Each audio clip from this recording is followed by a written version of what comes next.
they'll use their propaganda organs in that paper, Japan 2040. I give just some of the recent headlines. They're horrifying. No U.S. newspaper would publish headlines as threatening as what you see daily in China Daily, in PLA Daily, in Xinhua, aimed at Japan. But those are daily threats, daily scoldings, daily humiliations of Japan coming out of a party state.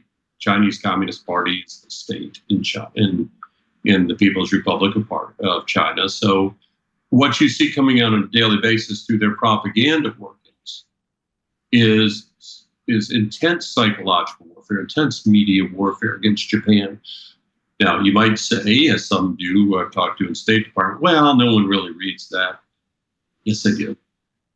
And then it's picked up those articles in Xinhua, those articles in China Daily, People's Daily, they're picked up and given bounce by international news media, some under the control of the PRC, but just other news media in general will give bounce to those threats, magnifying the intensity of the impact of the psychological warfare.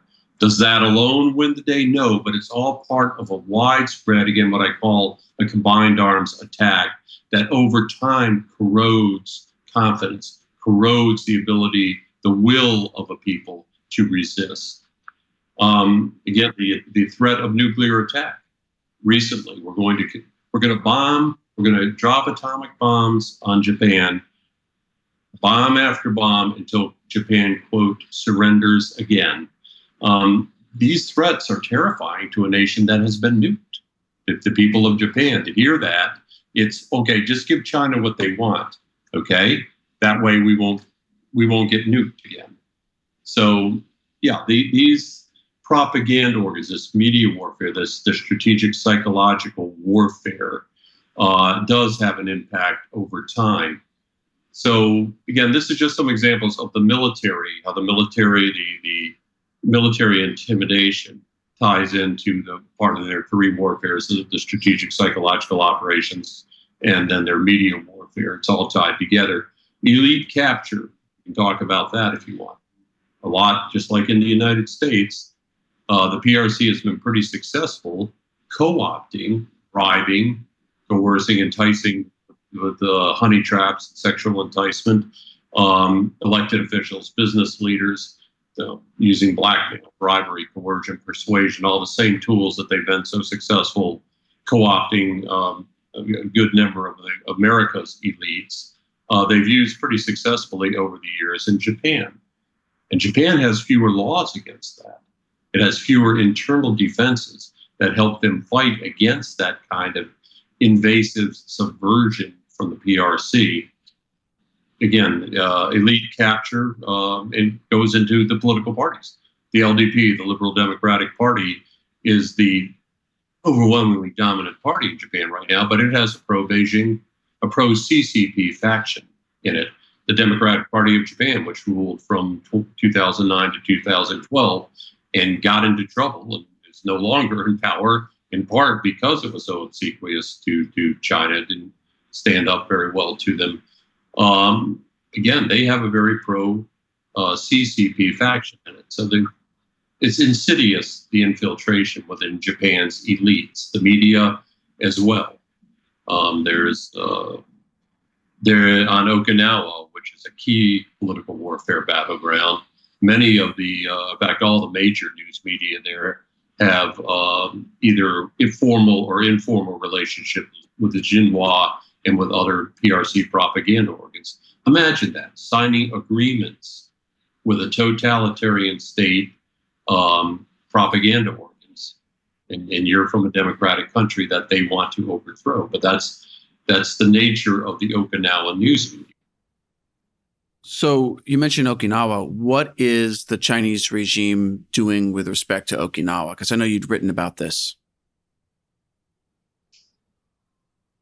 Okinawa, we won't get into the full history here, but Okinawa has the majority of U.S. military forces in Japan. And there's a fair amount of legitimate resentment because of the fact that so many Okinawans died during the Battle of Okinawa in World War II, the one major invasion of on Japanese soil. And so there's some true pacifists on Okinawa. There's some true pacifists in Japan. But in general, there's a lot of faux pacifists. There's a lot of fake pacifists under the guise of pacifism. Radical activists who historically have supported, going back to the Korean War, have supported the Chinese communists when they helped, when they came in and invaded South Korea during the Korean War. You've got a very close relationship between those radical activists and the CCP. I based this on a lot of interviews, but also personal experience as a counterintelligence officer in Japan. We know that there's a working relationship. We know there's funding lines. We know that there's other ways that that communist China has supported these groups over the years and worked together. So it is in China's interest to continue to obstruct the use of American military facilities in Japan. The more they can undermine those facilities and neighboring communities' support for those communities, the greater the chance is that those facilities cannot be effectively used in a crisis in Asia. The greater the opportunity to close down and remove those installations. Okay, so it's in Beijing's best interest to do everything they can to obstruct the daily operations of those bases, to try in the long term to get them out of Okinawa and out of Japan in general, to destroy the Japan-America Security Alliance. Okay, so take that question, the answer to your question, Matt, a step further. Those radical activist groups, some are legitimate. Some of the people there sincerely believe what they're doing is right. Some are terrorists. And this is something the U.S. government and the Japanese government need to do a lot better job of publicizing. They've been reticent, and I know because I've been on the inside of this for over 3 decades, or nearly 3 decades, put it that way. I mean, Kerry, calling them terrorists is a pretty strong word. What does that mean? Well, what would you call it when people who claim to be peaceful protesters trying to pursue pacifism put booby traps on fence lines on U.S. military installations? They put, I've seen this personally, sharp glass. They glue it. They cement it on walls. They cement it on. They use razor blades. Okay, that seems minor. You're saying, well, what about when they attack the wives and children, school children, going to and from the base? What about when they physically attack the Okinawan workers on those bases? Well, now we're getting violent. This isn't pacifism. This isn't peaceful protest. These are physical attacks on the spouses and children of U.S. military personnel in Japan. Okay, go further. How about firing rockets into those bases? They've done that as well into airports in Japan, fired mortars into those bases. Okay, how about trying to use devices to include lasers to blind helicopter pilots and fixed-wing aircraft pilots, and using devices like balloons that they know will get caught in the jet engines of the aircraft, the fighter aircraft, and even the helicopter. They damage the helicopters of what they're sending up in the air. So they will cause an aircraft to crash, which they know is guaranteed to magnify the resentment against American military forces on Okinawa and in Japan in general. These are terrorists, Matt. So why, this is horrible. Why is this not something that is talked more about? The reasons I've been given, and again, I was inside the belly of the beast for a long time, and I was working at the strategic communications, counterintelligence, and other levels over the years. And the reasons given, the State Department people in Tokyo, our State Department would say, well, it's up to the government of Japan to pursue these issues. We're there as their guests. In Tokyo, the government of Japan in Tokyo was supposed to ameliorate the issues with the prefectural government. So we'll stay out of it and we won't publicize it. So that's one view that I got. The other was, well, we don't want to be seen as attacking protesters, the U.S. military, won't publicize this because we don't want to be seen as unmasking and attacking. We don't want to be seen as a Gestapo coming into as guests in a foreign nation, attacking peace or protesters, whether they're peaceful or not. We don't want to be seen as the ones going after them. Leave that for the government of Japan. Well, that's fine if the government of Japan actually will do that, but in all too many cases, it was just sort of let it go.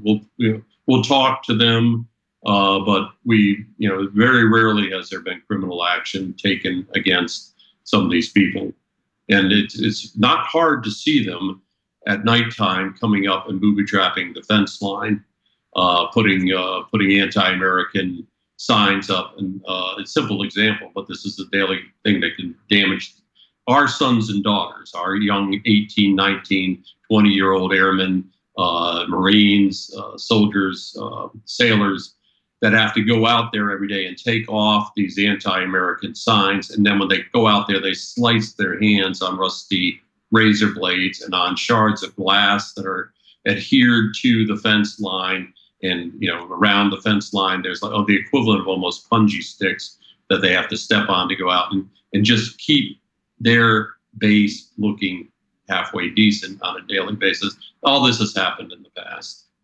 So I can't give you a legitimate reason why we haven't done a better job of exposing what's been going on. I know there's always a concern as well when you talk to the intel community. Well, we don't want to expose our methods and sources for knowing who's behind this. And at least we used to know a lot of who was behind these activities. I can't say what the current state of play is over there, but we don't want to expose, to give away our methods and sources. So we can't really go after these people.